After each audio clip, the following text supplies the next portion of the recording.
What's going on, guys? I'm going to do my reviews from this past week. I don't think I did any last week, but I got a little break after work today before class, no homework to do, so decided to do this. My review videos are going to be a little more sporadic now. You probably see a lot more in my car because it's just when I have the time. But I just have 5 new books this week. I feel like I picked up more. But one I didn't read, because Baltimore I picked up. I didn't read that because I'm not totally caught up in that book yet. And I picked up a couple new Turtles books, and I've actually gotten caught up on the whole new City Fall story arc, and that book is fantastic. I don't know why it took me so long to pick it up. So I'm glad that I picked up that Turtles book. I'm totally caught up. I think I have issues 20 through 26. So I got this whole new story arc plus a little bit before that. But if you're thinking about picking that book up, I really, really suggest it. It's a really cool book. One I'll start with first, because I know not very many people read it. This is BPRD Hell on Earth number 112. This awesome Albuquerque cover.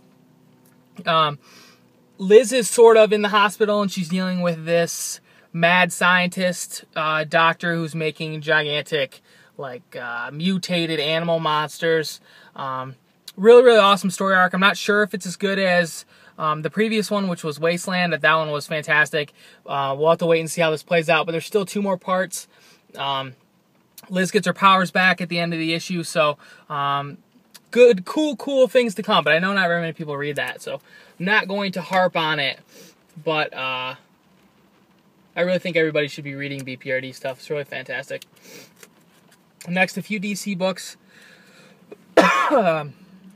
This is Batman Superman number 4, Greg Pak and Jay Lee. This is Jay Lee's last issue before Brett Booth takes over for a story arc, I believe. I totally love Jay Lee's work on this book. I know some people don't. I think this book will benefit from having a more traditional artist on it in Brett Booth. I think sales are going to go up with the next story arc. But this story was really, really awesome. It was this whole arc, if you don't know, this is sort of a meeting between the first meeting between New 52, Batman and Superman, and then their meeting with an older versions of themselves, their Earth 2 counterparts, and sort of their interactions. So I think this book is going to follow a younger version of Batman and Superman in the New 52 universe. The events following their original meeting with each other. So I really can't suggest this book enough, and if you had a problem with Jay Lee's art, I think number 5 is going to be a point you can jump back on, because he's going to be off the book at that point. I heard originally that they were going to do alternating arcs, but I'm not sure if that's true or not. And then this is Justice League of America number 8. Matt Kindt writing, stupid Doug Mahnke on the art. I'm not going to complain about the art too much, because you guys know how much I don't like Doug Mahnke, but the story's a little weird. It's sort of dealing with the rest of the Justice League members and kind of what happened to them after the crime syndicate took over. I'm not sure if I'd like this issue. This is a series that I really wouldn't suggest to anyone to pick up. I'm only getting this because I read 1 through 7, and then Jeff Lemire is going to be taking over this book at some point, so I just wanted to fill in that gap. So not totally in love with that book. I know some other people who enjoy it more than me, but not my thing, at least as of right now, even though I normally like Matt Kindt. Next, this is Wonder Woman number 24. Goran Suzuka, I believe is how you pronounce his name, is doing the interiors, no Cliff Chang. I don't know if this is a permanent art change. That isn't a Cliff Chang cover, though, and it's awesome, but his art style seems to be pretty similar to Cliff Chang's. He did the Firstborn one-shot issue, and he's also doing Ghosted right now. This felt like a little bit of a down issue. It's kind of a builder to things that are going to happen in the future. Wonder Woman, spoiler alert, Wonder Woman has become the god of war, and she decides that she doesn't want any part of that, so we're going to see how her new duties or whatever play out in the future of this book. This is a book that I really love, and I think that everybody should be reading it, but it's tough to tell people to pick it up because it's really been one long story since issue 1.